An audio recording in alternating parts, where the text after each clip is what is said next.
Antes de entrar no assunto, Vambora, já que começa. você me deu um presente, eu posso te dar outro? Faço questão. Eu escrevi aqui e eu até marquei um e falei assim, eu vou dar isso aqui de presente lá pro Maurício e eu vou ler uma. O que é isso aqui, Maurício?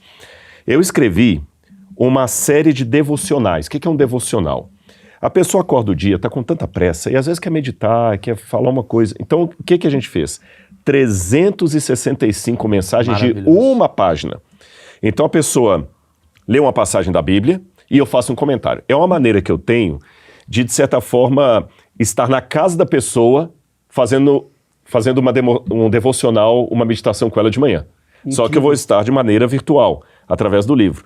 E eu quero presentear você com Chama-se Descobertas da Fé. Claro. Foi publicado pela CPB, mas eu vou ler uma para você, se você me permitir. Antes de mais nada, se você for agora, pessoal aí da produção, agora aqui no descritivo aqui do vídeo, aqui embaixo, tá ali o seu livro pra galera, quem quiser comprar, quem quiser presentear, vou deixar o link, então. Por favor, pode botar aí, porque eu acho que é fundamental. Então, beleza.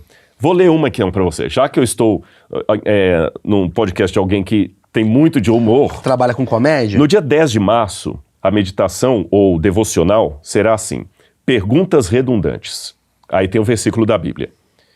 O que você quer que eu lhe faça? O cego respondeu a Jesus: Mestre, que eu possa ver de novo. Mateus 10, versículo 51. Certa vez, enquanto folheava alguns livros na livraria, deparei-me com um título bastante provocativo: Respostas cretinas para perguntas imbecis. Era um livro de humor ácido que trazia anedotas do tipo: um sujeito entrou em uma agropecuária e perguntou: tem veneno para rato? Tem. Vai levar? Perguntou a balconista. Não, vou trazer os ratos para comer aqui. Eu ri muito com o pouco que li. Isso realmente acontece todos os dias, não necessariamente as respostas bem boladas, mas as perguntas óbvias do cotidiano. Até que, de repente, percebi uma conexão curiosa entre as indagações de Jesus, muitas vezes ridicularizadas, como as anedotas do livro. Jesus tinha a fama de fazer milagres. E quando o cego Bartimeu ficou sabendo da sua presença, gritou por misericórdia. Então Jesus perguntou: o que você quer que eu lhe faça? Como assim? Ora, que eu volte a ver. Certamente o Senhor não estava fazendo uma pergunta idiota. A razão para sua aparente redundância residia no que acontecia após a cura. A Bíblia não diz como Bartimeu ficou cego, mas uma coisa é certa: ao recuperar a visão, ele sairia da fila da mendicância e iria para a fila dos desempregados, provavelmente sem experiência ou recursos para se manter. Agora que podia ver, não havia razão para continuar pedindo esmolas. Portanto, a bênção de enxergar traria consigo um preço a ser pago. Assim, a pergunta de Cristo fazia todo sentido. Você quer mesmo ser curado? Está disposto a arcar com as responsabilidades de enxergar? A questão continua atual. Muitos querem o carro, mas não querem os impostos, o combustível caro ou o trânsito caótico. Toda dádiva traz consigo a responsabilidade de manter com sabedoria o que recebeu. Caso contrário, a bênção pode se transformar em maldição. Se a visão restaurada não fosse usada de forma inteligente, poderia levar o ex-cego à cobiça. Nesse caso, seria melhor arrancar os olhos curados e continuar às cegas na direção do reino, em vez de seguir enxergando na direção do abismo. Forte, não é mesmo? E você? O que gostaria de pedir a Deus nesse dia?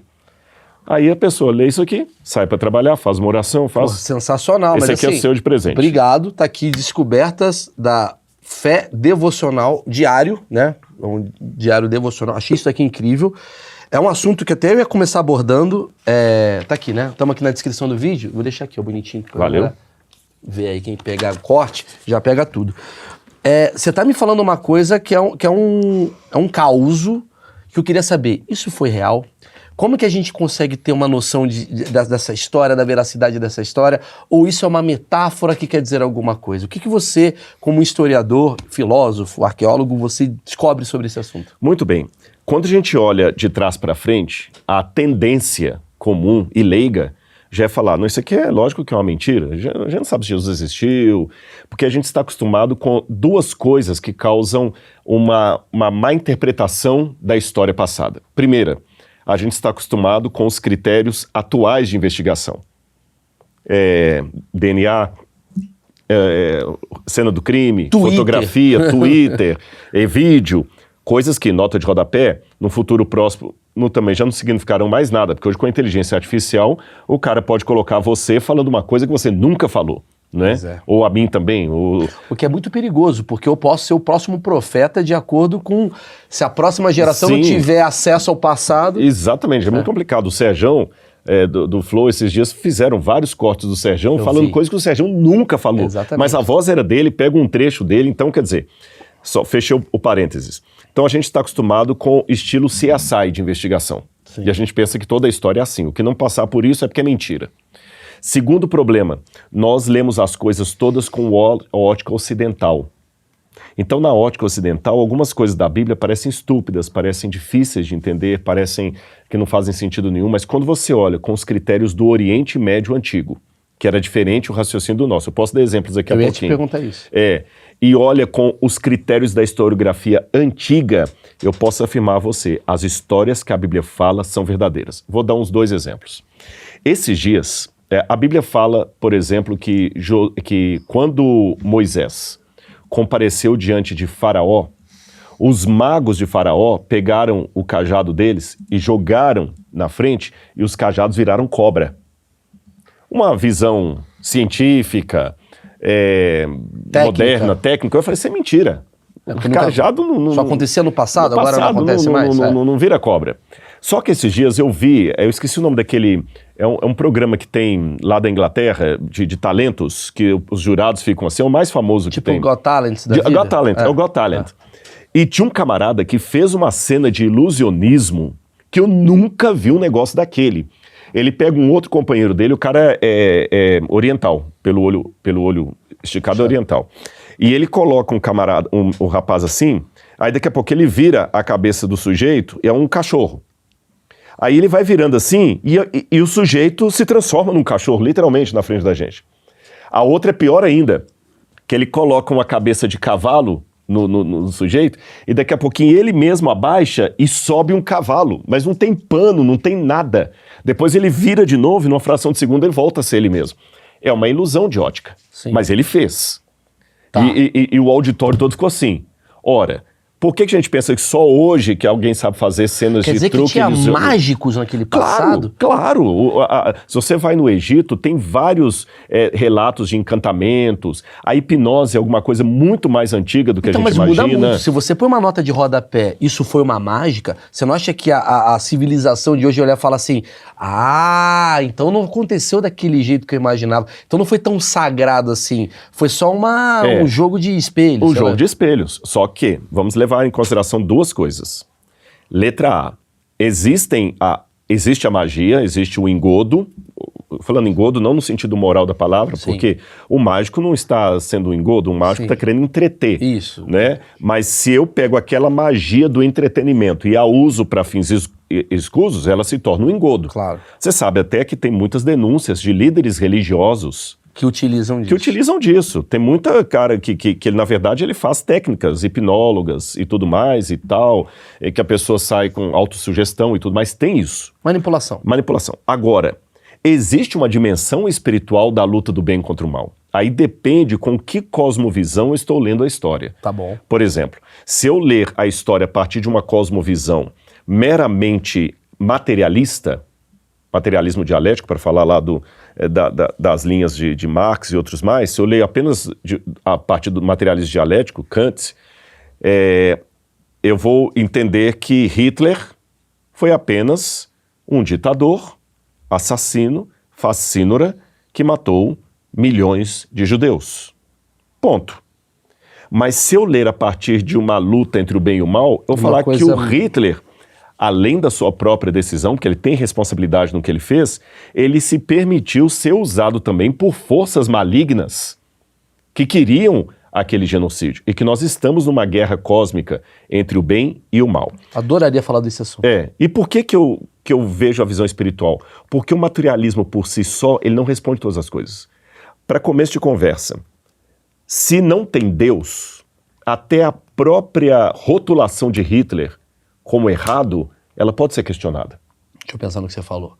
Se não tem... Tá, me joga, por quê? Por quê? Com base em que você está falando que ele estava errado? Sim, com base na nossa moral, criada pela nossa civilização, entendi. E aos olhos da moral nazista, Sim. ele estava completamente correto. Sim. E qual que é a moral que prevalece? A nossa ou do nazismo? A gente vai cair na coisa de xenofobia em algum momento, né? Porque ninguém aqui está falando que Hitler estava certo. Exatamente, vamos deixar isso bem Deixando claro. Não muito estou claro.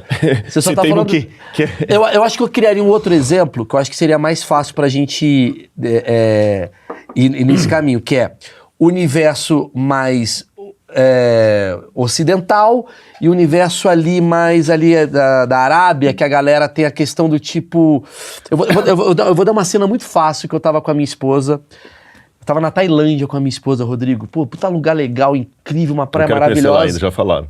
Incrível. Aí chegou um árabe, né, com a sua roupa na praia, aquela roupa pesada, e suas duas mulheres de burca. Uhum. Minha esposa, do mar, olhou pra mim e falou, a primeira coisa que ela falou assim, tadinha dessas mulheres. Eu falei, sabe o que ela tá pensando de você? Prostituta. Porque é uma visão etnocêntrica da gente acreditar que o nosso é o certo e o do outro é errado. Exatamente. Então quando a gente fala assim, a cultura do Irã tá errada, baseada na cultura do Ocidente. Exatamente. É isso daí que você tá querendo Exatamente. me trazer. E você foi prudente em a gente separar, para não parecer que a gente tá endossando o Hitler ou qualquer coisa, que já deu problema no passado, não comigo. Sim, sim. Mas é bom a gente esmiuçar tudo. De maneira alguma estamos endossando. Não. Você tá falando assim, pro nazista, Hitler tá certo. Só que do ponto de vista moral, o pensamento da sua esposa em relação à burca e a da burca em relação à sua esposa ainda não agride ninguém. Sim. Mas e um genocídio, uma coisa assim. Sim. Se eu quiser ser cético, eu vou ser cético. Ok.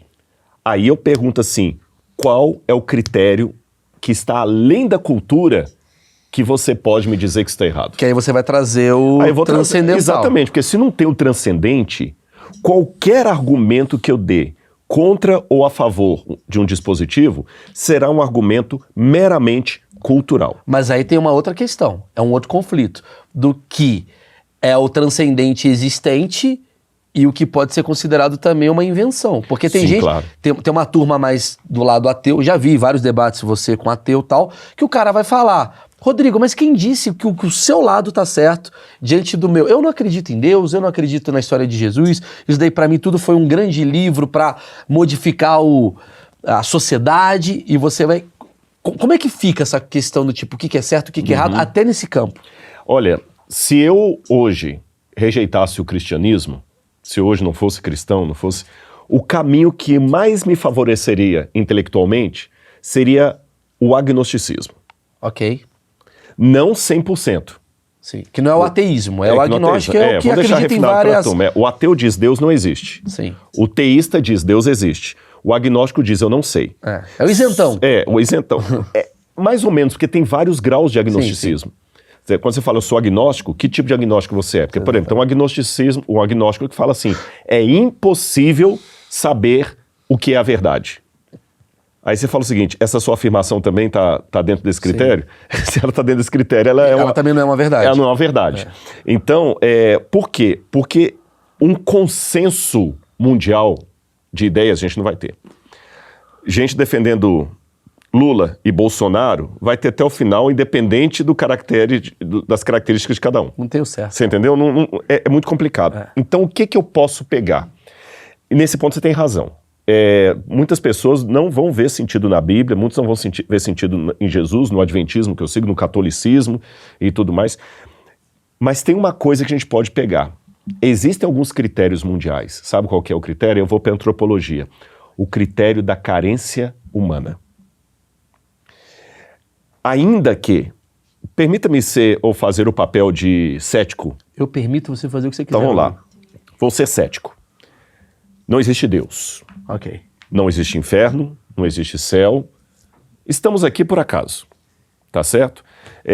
Eu não fui formado por nenhuma vontade sobrenatural, eu sou apenas o resultado de uma loteria bem aleatória que deu certo, que meu pai transou com a minha mãe naquele mesmo dia, naquele mesmo horário, naquele mesmo segundo, e eu fui o óvulo que foi fecundado e podia ser outro. Eu sou aqui tão acidental como a formiga que está passando ali na parede. Estou aqui porque não tem nenhum projeto de vida, não tem nenhum propósito. Então eu vou gastando a minha vida aqui até morrer. E como dizia... Banal. Banal. Dizia Fernando Pessoa, o que é o ser humano senão cadáver adiado que procria? Sim. Esperando a sua morte. Tivemos recentemente a morte do Silvio Santos. O pessoal já está há algum tempo ainda comentando sobre isso. Silvio Santos fez um grande império, deixou saudade, admirei demais o trabalho dele. Acho que não tem ninguém falando mal de Silvio Santos, né? Entra no Twitter, você vai sempre vai ter, né? Vai ter. Mas pelo menos assim, eu tenho admiração pelo que ele fez. Também é absurdo. Só que morreu, acabou. E Vida assim como continua ele, das pessoas. morreu Jô Soares, morreu a Hebe Camargo, Morreu Shakespeare, morreu Einstein, e o mundo vai assim, amanhã vamos ser nós também, daqui a 80 anos, nem eu vou estar vivo, nem você também, o achismo também vai ser um negócio a virar peça de museu. É isso aí. E é só isso, acabou a vida. Se é assim a vida, então vamos ser hedonistas, vamos beber e comer e fazer sexo, porque a vida é disso mesmo, é prazer e acabou, e daqui a pouquinho eu vou morrer. E vamos aproveitar antes que a velhice chegue e você possa se arrepender dos beijos que você não deu, das meninas que você não azarou, desculpa a linguagem machista, mas é assim que muita gente fala, né? Das viagens que você não realizou. Fica tranquilo, somos todos machistas. E somos mesmos. Das bebidas que você não experimentou, aproveita a vida, né? Tá, só que tem uma coisa que não fecha a conta aqui. É que todos nós, se estamos em sã consciência, gostaríamos que a realidade fosse outra. Todos nós gostaríamos que a realidade fosse outra.